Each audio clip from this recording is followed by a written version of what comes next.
దేశంలో అతిపెద్ద ఆర్థిక సంస్కరణకు లోక్సభ ఆమోదం తెలిపింది. ఆర్థిక ప్రగతికి ఊపునిచ్చే goods and service tax GST బిల్లును సభ ఆమోదించింది. దాని అనుబంధంగా ఉన్న 4 కీలక బిల్లులకు లోక్సభ గ్రీన్ సిగ్నల్ ఇచ్చింది. దేశ ఆర్థిక సంస్కరణల్లో ఇదో గొప్ప ముందడుగుగా చెబుతున్నారు.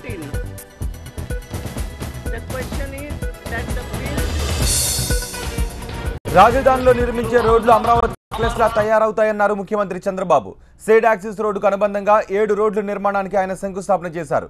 ఎర్రబాలెంలో జరిగిన సభలో మాట్లాడారు ఆయన. అమరావతిని ప్రపంచ స్థాయి నగరంగా తీర్చిదిద్దేందుకు తాను తీవ్రంగా కృషి చేస్తున్నానని చెప్పారు ముఖ్యమంత్రి.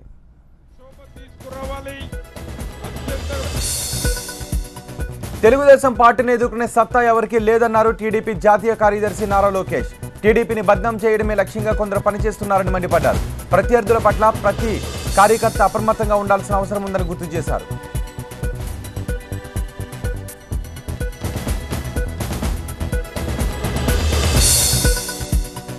తెలుగుదేశం పార్టీ ద్వారా సంక్షేమ పథకాలను ప్రజలకు చేరువ చేస్తున్నందుకు గర్వంగా ఉందన్నారు పార్టీ గుంటూరు జిల్లా అధ్యక్షుడు జీవీఎస్ ఆంజనేయులు. గుంటూరు జిల్లా పార్టీ ఆవిర్భావ వేడుకలు ఘనంగా నిర్వహించారు. కేక్ కట్ చేసి పార్టీ కార్యకర్తలకు శుభాకాంక్షలు తెలిపారు.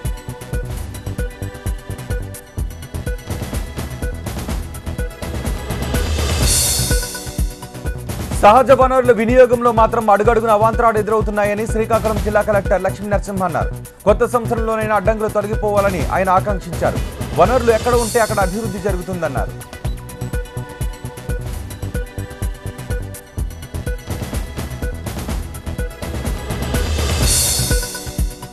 విశాఖలో ఉగాది వేడుకలు ఘనంగా జరిగాయి. ఉడా చిల్డ్రన్స్ థియేటర్లో వీటిని నిర్వహించారు. మహాసహస్రదాని మాడుగుల నాగఫణి శర్మ ఈ సందర్భంగా పంచాంగ శ్రవణం చేశారు. మంత్రి గంటా శ్రీనివాసరావు, కలెక్టర్ ప్రవీణ్ కుమార్ ఈ వేడుకల్లో పాల్గొన్నారు. తరువాత ఉత్తమ సేవలు అందించిన ఉద్యోగులను సత్కరించారు.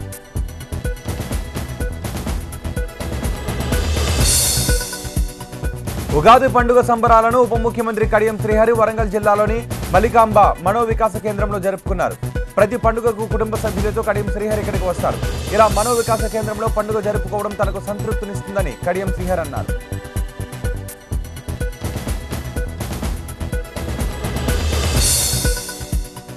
తిరుమలకు తొలి గడపగా ప్రసిద్ధిగాంచిన కడప శ్రీ లక్ష్మీ వెంకటేశ్వర స్వామిని ముస్లింలు ప్రత్యేకంగా దర్శించుకున్నారు. బెల్లం, చింతపండు, చెరుకుతో తయారు చేసిన ప్రసాదాన్ని నైవేద్యంగా పెట్టి పూజలు చేశారు. ఎన్నో తరాలుగా ఈ సంప్రదాయం కొనసాగుతోందని ఆలయ అర్చకులు అంటున్నారు.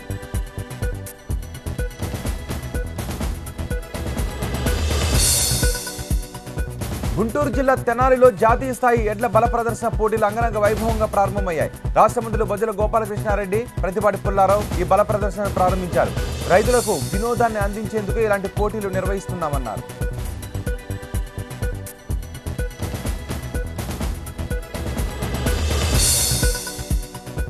నేర చరిత్ర ఉన్న నాయకులను ఎన్నికల్లో పోటీ చేయకుండా ఎన్నికల కమిషన్ చర్యలు తీసుకుంటుందని తెలంగాణ హోంమంత్రి నాయని నరసింహారెడ్డి అన్నారు. ఉగాది సందర్భంగా తెలంగాణ రాష్ట్రంలో వివిధ రంగాలలో సేవలందించిన వ్యక్తులను గుర్తించి పురస్కారాలు అందించారు.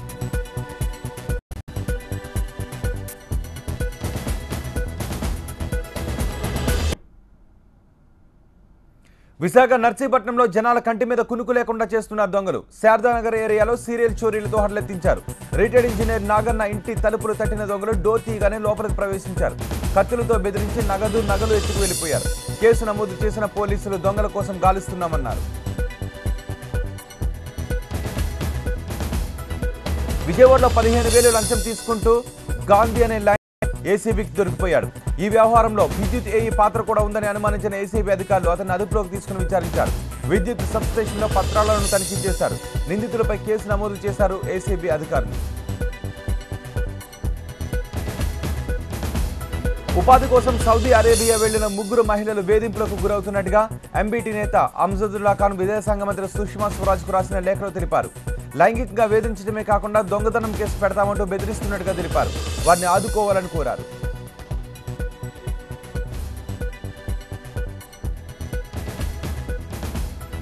కర్నూలు జిల్లా ఎస్పీ రవికృష్ణ ఆత్మకూరు నగర పంచాయతీలో ఎన్నికలు జరగనున్న 2వ వార్డులో పర్యటించారు. అక్కడ పరిస్థితులను స్థానికులను అడిగి తెలుసుకున్నారు. ఇరు పార్టీలు ఒకరిపై ఒకరు పెట్టుకున్న కేసుల గురించి సీఐని అడిగారు. శాంతి భద్రతలకు విఘాతం కలిగిస్తే సహించబోమని నాయకులను హెచ్చరించారు.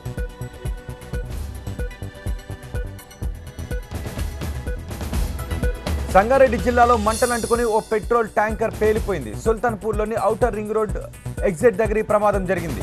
ఉవ్వెత్తున ఎగిసిపడ్డ మంటల ధాటికి అక్కడున్న వాళ్ళంతా భయంతో వణికిపోయారు. సమాచారం అందుకున్న అగ్నిమాపక సిబ్బంది స్పాట్కు చేరుకుని మంటలను అదుపులోకి తీసుకొచ్చారు.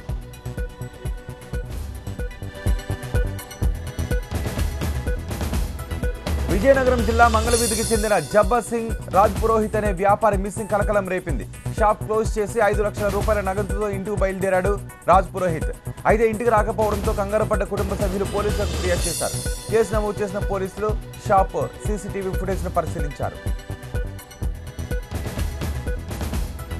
పశ్చిమ గోదావరి జిల్లా ఏలూరులో రోడ్ సేఫ్టీ వాహనాలను ప్రారంభించారు ఎస్పీ భాస్కర్ భూషణ్. రాష్ట్రంలో ఎక్కడా లేని విధంగా 13 వాహనాలను ప్రభుత్వం జిల్లాకు మంజూరు చేసిందని, ఈ వాహనాల ద్వారా ప్రమాదాల సంఖ్యను తగ్గిస్తామంటున్నారు ఎస్పీ. అలాగే జీపీఆర్ టెక్నాలజీ సాయంతో యాక్సిడెంట్ స్పాట్లను గుర్తిస్తున్నామన్నారు ఆయన. దొంగల రాణి కథ కటకటాలకు చేరింది. ఎర్రచందన మాఫియాలో డాన్ గా చక్రం తిప్పిన సంగీత చటర్జీని చిత్తూరు కోర్టులో హాజరుపరిచారు పోలీసులు. దీంతో ఆమెకు 14 రోజుల రిమాండ్ విధించింది. ఎయిర్ హోస్టెస్ గా కెరియర్ ప్రారంభించిన ఆమె స్మగ్లర్ లక్ష్మణ్ భారీగా దొంగల రవాణాలో తన మార్కును చాటుకుంది.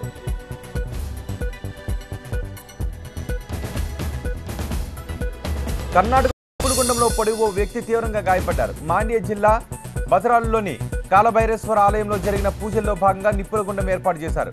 మొదటి ఆలయ ప్రధాన అర్చకుడైన కుమార్ నిప్పుల గుండంలోకి దిగాడు. గుండంలో పరిగెత్తే సమయంలో స్లిప్ అయి నిప్పుల్లో పడిపోయాడు.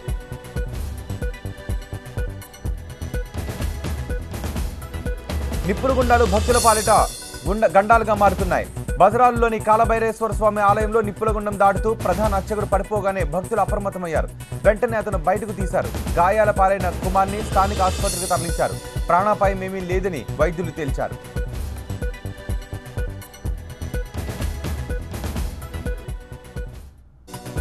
జగిత్యాల జిల్లా మేడిపల్లి మండలంపేటలో అక్రమంగా కలప ముగ్గురిని అటవీశాఖ సిబ్బంది అరెస్ట్ చేశారు. 4 సభ్యుల ముఠా తప్పించుకునే క్రమంలో బావిలో పడిపోయారు. వీళ్ళు ఒకరు చనిపోగా ముగ్గురికి తీవ్ర గాయాలయ్యాయి. కలపను స్వాధీనం చేసుకున్న అధికారులు గాయపడ్డ ముగ్గురిని ఆసుపత్రికి తరలించారు.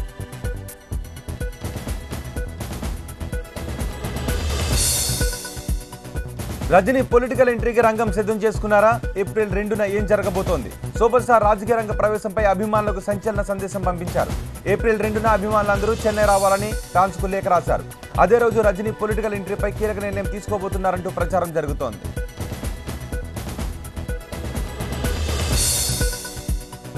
సూపర్ స్టార్ రజనీకాంత్ రాజకీయాల్లోకి వస్తారు అన్న దానిపై ఎప్పటి నుంచో ఊహాగానాలు వినిపిస్తున్నాయి. అయితే ఇప్పుడు ఫ్యాన్స్ అందరినీ చెన్నై రావాలని ఆయన పిలుపునివ్వడం సంచలనంగా మారింది. ప్రస్తుత పరిస్థితుల దృష్ట్యా రజనీ కొత్త పార్టీ పెడతారా లేక ఏదైనా పార్టీలో చేరతారా అనేది సస్పెన్స్ గా మారింది. అందరిలోనూ ఉత్కంఠ రేపుతోంది.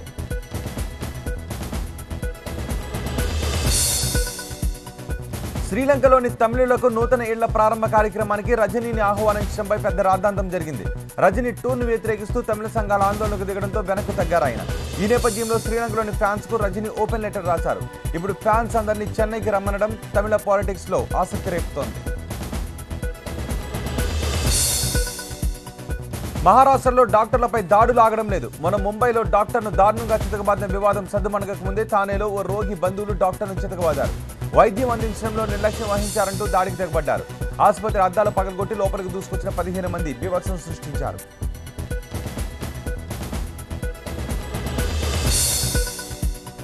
వైద్యం కోసం తానేలోని సివిల్ ఆసుపత్రికి వచ్చిన రోగి బంధువులు డాక్టర్పై దాడి చేశారు.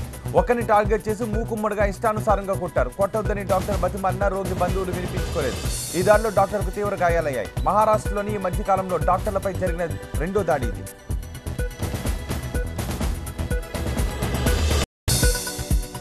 తమిళనాడు మెరీనా బీచ్ లో ఉద్రిక్తత నెలకొంది. హైడ్రో ప్రాజెక్టును వ్యతిరేకిస్తూ స్థానిక యువత ఆందోళనకు దిగారు. మూకుమ్మడిగా సముద్రంలోకి దిగి జలదీక్ష చేపట్టారు. దీక్షకు అనుమతి లేదంటూ పోలీసులు యువకులను అదుపులోకి తీసుకున్నారు. దీంతో ఆగ్రహించిన ఆందోళనకారులు జల్లికట్టు తరహాలో ఆందోళనకు పిలుపునిచ్చారు.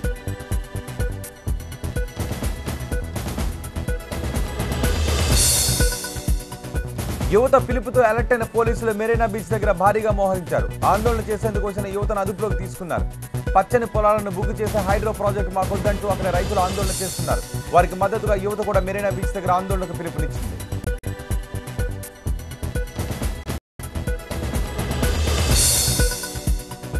మణిపూర్ బాంబు పేలుళ్లతో దద్దరిల్లింది. జంగనోపాల జిల్లా మొరాహ్ దళపతి ఏరియాలోని శివాలయం దగ్గర పేలుళ్లు జరిగాయి. ఈ పేలుళ్లలో 2కి గాయాలయ్యాయి. శివాలయం సమీపంలోని గోడ ధ్వంసమైంది. రేకులు ఇల్లు కూలిపోయి ఇంట్లోని వస్తువులు చెల్లాచెదురుగా పడ్డాయి.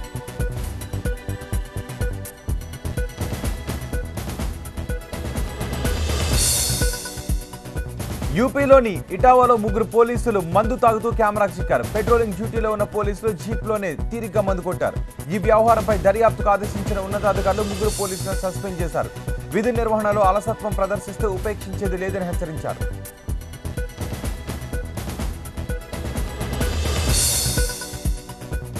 బెంగళూరు కెంపెగౌడ అంతర్జాతీయ విమానాశ్రయంలో ముస్తాఫా అనే వ్యక్తి నుంచి 25 లక్షలు విలువ చేసే 12 కేజీల ఎఫిడ్రిన్ స్వాధీనం చేసుకున్నారు. ఎవరికి అనుమానం రాకుండా బట్టల్లో ఎఫిడ్రిన్ ప్యాక్ చేసి తీసుకువెళ్తున్నారు. పక్కా సమాచారం అందుకున్న డ్రగ్ కంట్రోల్ అధికారులు తనిఖీలు చేపట్టడంతో ముస్తాఫా అడ్డంగా దొరికిపోయాడు.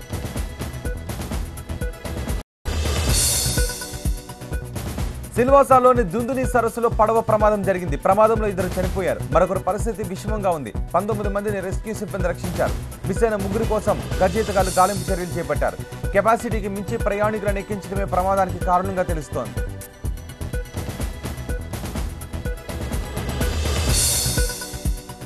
సిల్వాసా సమీపంలోని దుందుని సరస్సులో పడవ ప్రమాదం జరిగింది. 20 మందిని మోయగల కెపాసిటీ గల ఫైబర్ కోటెడ్ పడవలో 24 మందిని ఎక్కించడం వల్ల ఈ ప్రమాదం జరిగిందని ప్రత్యక్ష సాక్షులు చెబుతున్నారు. ఈ పడవలో ఎక్కువ మంది వృద్ధులే ఉన్నారు. వీరంతా రిసార్ట్స్ లో స్టే చేస్తున్న పర్యాటకులుగా గుర్తించారు.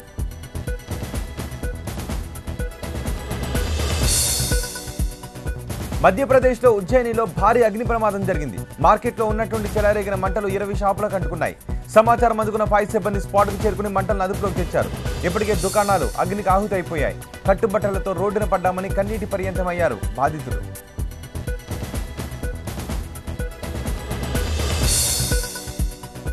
అటు రాజస్థాన్లోని ఉదయపూర్ పరిసరాల్లో ఉన్న కొండ ప్రాంత సిసారాం గ్రామంలో మంటలు చెలరేగాయి. సమాచారం అందుకున్న అగ్నిమాపక సిబ్బంది యుద్ధ ప్రాతిపదికన చర్యలు చేపట్టారు. ఫైర్ ఇంజన్లతో పాటు హెలికాప్టర్ల ద్వారా మంటలను అదుపు చేశారు. హిల్ ఏరియాకు మంటలు విస్తరించకుండా చర్యలు చేపట్టామంటున్నారు అధికారులు.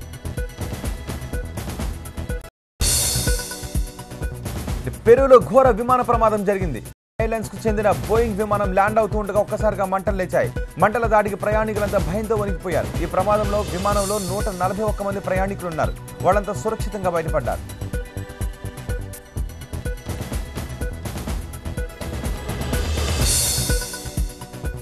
పెరూవియన్ ఎయిర్లైన్స్ కు చెందిన విమానం రన్వేపై ల్యాండ్ అవుతుండగా కుడివైపుకు ఒరిగిపోయింది. దీంతో వెనుక భాగం నుంచి మంటలు లేచాయి. అప్పటికే విమానం ఆగిపోయింది. ఆయిల్ ట్యాంక్ పగిలిపోవడంతో మంటలు అంటుకున్నాయి.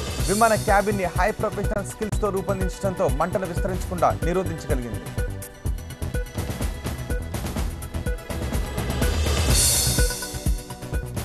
భారత ప్రధాని మోదీకి ఆతిథ్యం ఇచ్చేందుకు అమెరికా అధ్యక్షుడు డొనాల్డ్ ట్రంప్ ఎదురు చూస్తున్నారని వైట్ హౌస్ ప్రకటనలో పేర్కొంది.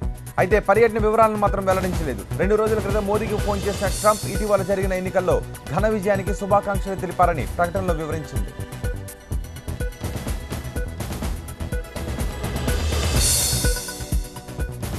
యూరోపియన్ యూనియన్ నుంచి బ్రిటన్ వైదొలిగే ప్రక్రియ ప్రారంభమైంది. బ్రెగ్జిట్ పై బ్రిటన్ కేబినెట్ మీటింగ్ జరిగింది. యూరోపియన్ యూనియన్ నుంచి గ్రేట్ బ్రిటన్ వైదొలిగే లేఖపై బ్రిటన్ ప్రధాని థెరెసా సంతకం చేశారు. దేశమంతా ఏకమవ్వాల్సిన సమయం వచ్చిందని బ్రిటిష్ పార్లమెంట్లోని కామన్స్ లో ఓ ప్రకటన చేశారు ఆమె.